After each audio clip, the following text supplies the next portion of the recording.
She pressed the strings, and the cave answered with a sound that should not exist. Dr.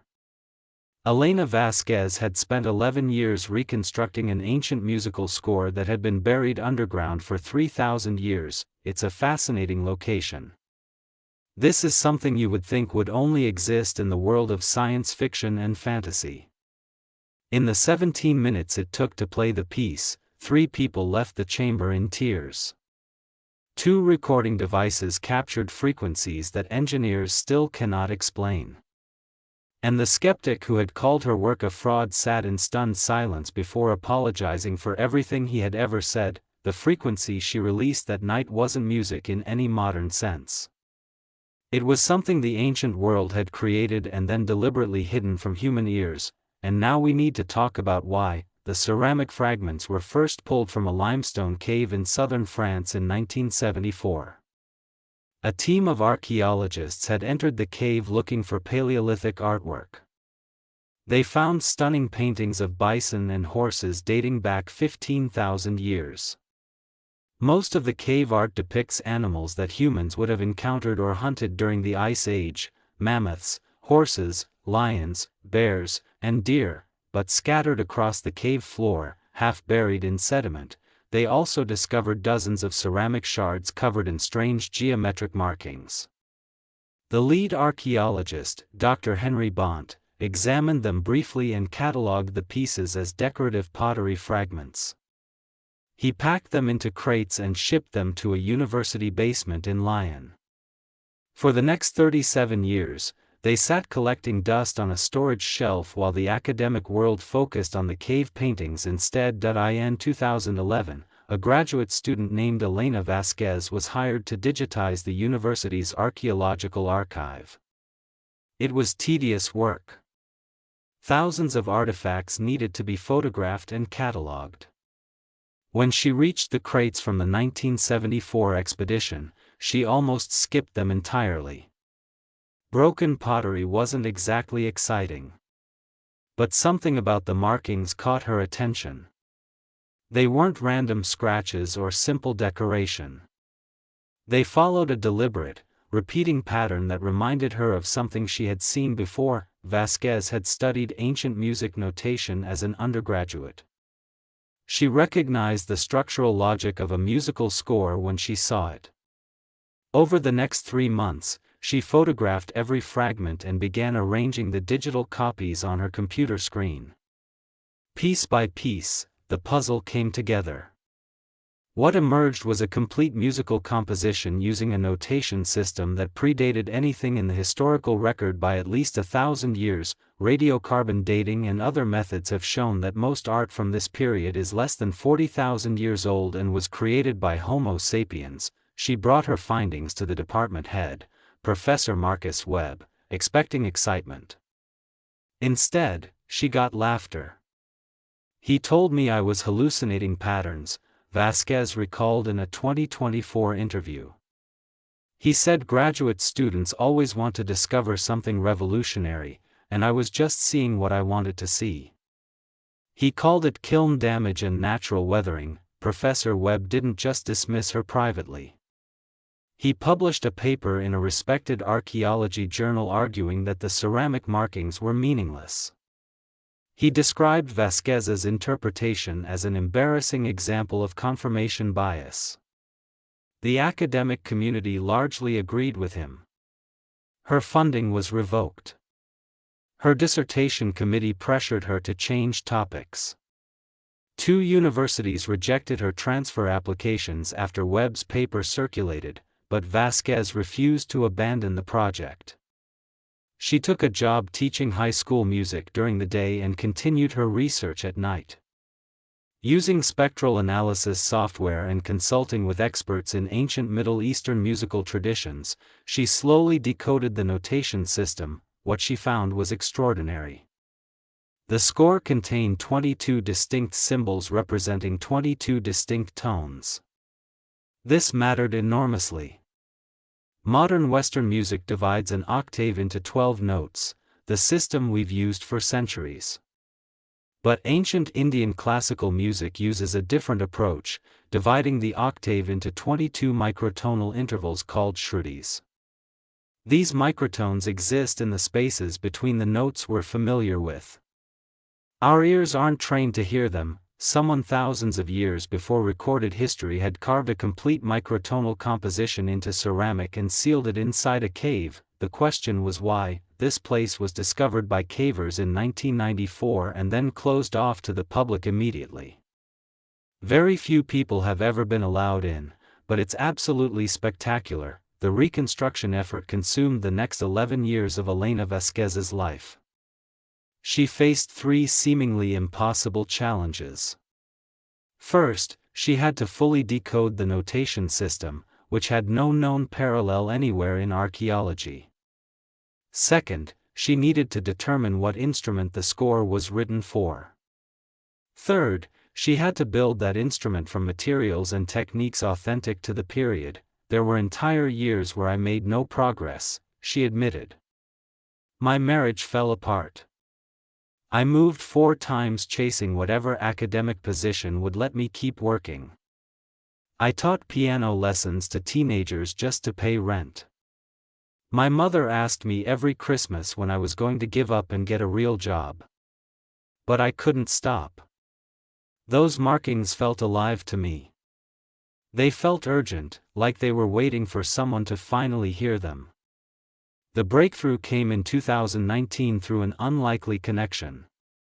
Dr. James Okonkwo, a specialist in archaeoacoustics at Cambridge University, had been studying the acoustic properties of ancient caves across Europe. His research focused on how prehistoric people might have used natural resonance for ritual purposes. When he mapped the acoustic signature of the French cave where the ceramics were found, he discovered something remarkable. The chamber was tuned to amplify a very specific frequency, 110 Hz. This number keeps appearing at ancient sites worldwide. The underground Hypogeum temple in Malta resonates at 110 Hz. The Passage tomb at Newgrange in Ireland resonates at 110 Hz. Stone chambers in the Orkney Islands resonate at 110 Hz. Cultures separated by thousands of miles and thousands of years all built structures that amplified this exact same frequency. Modern neuroscience has begun to explain why. Brain imaging studies conducted at UCLA demonstrated that exposure to 110 Hz produces measurable changes in neural activity. The prefrontal cortex, the region responsible for language, logical analysis, and our sense of individual self, shows significantly decreased activity.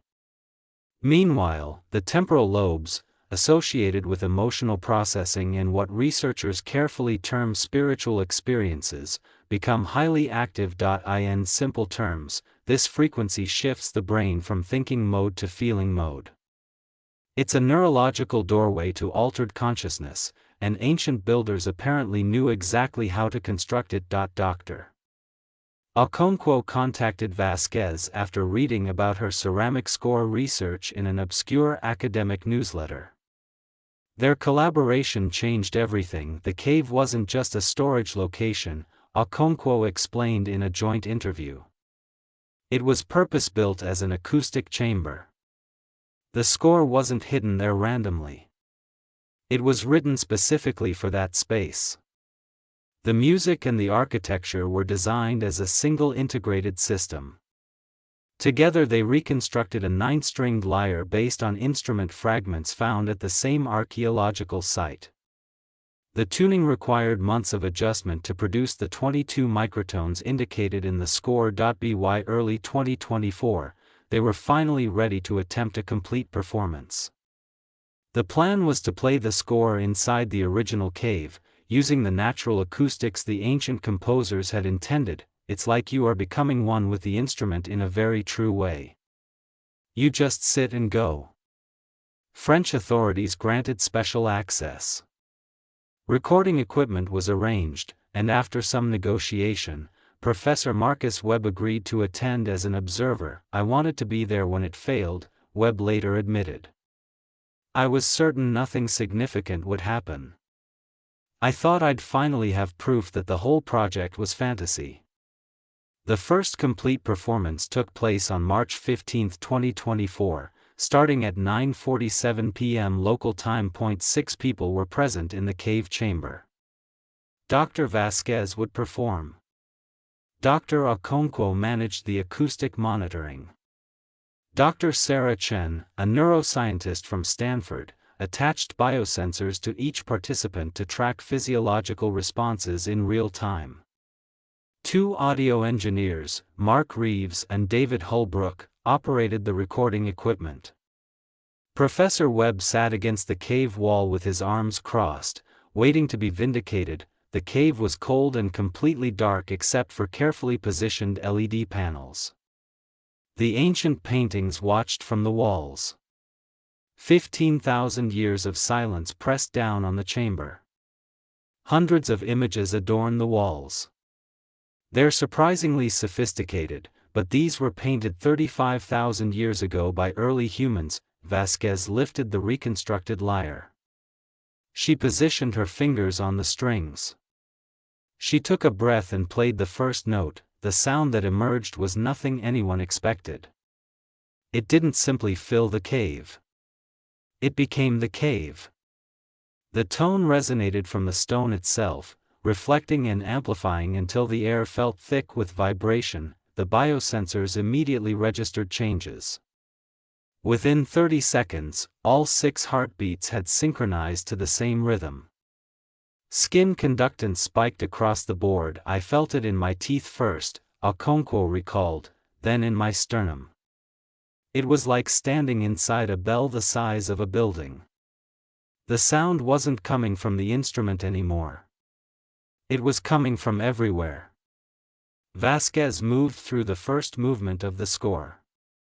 The 22 microtones created patterns that Western ears found deeply unfamiliar and strangely compelling. Harmonics built on harmonics.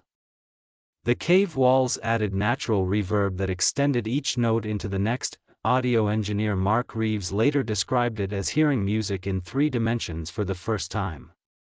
I've recorded orchestras, rock concerts, electronic shows, Reeves said. Nothing prepared me for this. The sound had weight. You could feel it pushing against your chest. And the shadows on the walls started to move. I know how crazy that sounds, but I watched a painting of a bison that looked like it was breathing. Multiple people saw the same thing. Then the second movement began and everything changed. The frequency dropped. It moved below 80 Hz, then below 50, then below the 20 Hz threshold of human hearing. The notes became infrasound, vibrations too low for ears to detect, but powerful enough to affect the body directly. Dr. Sarah Chen was the first to break. She began crying, not sobbing, but tears streaming silently down her face. Her biosensor showed her prefrontal cortex activity had dropped by nearly 40%. The analytical part of her brain was essentially shutting down while her emotional centers flooded with activity. I had to leave, Chen said in a follow-up interview. I wasn't sad. I wasn't scared. Every emotion I'd ever suppressed came rushing up at once. Grief from my father's death 10 years ago. Joy from moments I'd forgotten. It was too much to process. I couldn't stay in there. She walked out of the chamber at the 11-minute mark and sat in the entrance tunnel until the performance ended. David Holbrook, the second audio engineer, experienced something different. He reported pressure building behind his eyes, then a sense that the cave walls were expanding outward, becoming vast and cathedral-like. His notes from that evening described feeling watched by something very old that wasn't hostile, but wasn't exactly friendly either. Professor Webb didn't move. He sat against the stone wall with tears running down his face, staring at nothing. His biosensor data showed the most extreme prefrontal suppression of anyone present. The part of his brain that had spent years constructing arguments against this research had gone quiet. Whatever remained was experiencing the music without intellectual defense. The performance lasted 23 minutes. When the final note faded, nobody spoke. The only sound was breathing and the subtle hum of the recording equipment. Webb's first words came nearly an hour later. He looked at Vasquez and said, "I'm sorry. I was wrong about everything. I don't understand what just happened, but I was completely wrong." In the aftermath, the weeks following the performance revealed effects that nobody anticipated. All 6 participants reported lasting changes, though the nature varied from person to person. Dr. Chen experienced vivid, unusually coherent dreams for the next 3 months. She described them as feeling like messages rather than random neural activity. Though she was careful to frame this as subjective experience rather than scientific claim. She's currently designing a research study to examine the dream patterns of people exposed to infrasound frequencies. Dr. Okonkwo reported a fundamental shift in his baseline anxiety level. He had struggled with chronic worry for most of his adult life. After the performance, it simply stopped. "I'm not claiming the music cured me," he clarified. "But something changed neurologically. My therapist noticed it before I mentioned anything about the cave. She asked what I'd been doing differently." Mark Reeves quit his job in commercial audio engineering 2 months after the performance. He enrolled in a music therapy certification program and now works with trauma patients using carefully calibrated sound frequencies. He credits the cave experience with completely reorienting his career. David Holbrook has been less willing to discuss his experience publicly, saying only that it changed his understanding of what sound can do and that he's still processing the implications. Professor Webb underwent the most dramatic transformation. He published a full retraction of his earlier criticisms and wrote a public apology to Dr. Vasquez that circulated widely in academic circles. He's now one of the most vocal advocates for archaeoacoustic research funding. "We've spent over a century treating ancient artifacts as silent objects," he wrote in a widely shared essay. "We photograph them, measure them, carbon date them. We forgot that the ancient world was alive with sound. So it seems that no matter where we go or what time period, there's a belief that sound was fundamental to creation." This score proves that prehistoric people understood acoustic physics in ways we're only beginning to recover, but it was Dr. Vasquez herself who experienced the most persistent effects. In the days following the performance, she began hearing fragments of the melody playing continuously in her mind. This wasn't ordinary memory recall. She described it as reception, as if the music was still happening somewhere and she was picking up the signal. Brain scans conducted at Stanford showed unusual activity in her auditory cortex, even in complete silence. The patterns didn't match tinnitus or any known auditory processing disorder. They appeared to be unique. "It's not unpleasant," Vasquez said in a June 2024 interview. "It's like carrying a song that keeps revealing new layers the more you listen. Some days it's louder than others. I've learned to live with it. Sometimes I think it's still teaching me something. Still working on some part of my brain that needed to wake up." The scientific analysis of the surviving recordings proved equally puzzling. The audio captured frequencies spanning from 7 Hz at the lowest to over 18,000 Hz at the upper limit of human perception. The 7 Hz infrasound explains some of the physical reactions. Research has established that frequencies around 7 Hz can affect the resonant frequency of the human eyeball, causing visual disturbances. This likely accounts for the moving paintings that multiple observers reported, but the recordings also contained anomalies. There were measurable gaps where equipment registered sound pressure waves but captured no actual audio content. Something was vibrating the air that the microphones couldn't translate into recordable signal. "We designed our recording technology for human hearing ranges," Okonkwo explained. But this music wasn't designed for human ears. Parts of it exist in frequency ranges we don't have equipment to capture. The ancient composers included sounds that were never meant to be consciously heard, only felt by the body. Acoustic analysis of the cave itself revealed one final mystery. Readings taken 6 months after the performance showed that the resonant properties of the chamber had shifted slightly. The stone appeared to have been subtly retuned by the music that passed through it.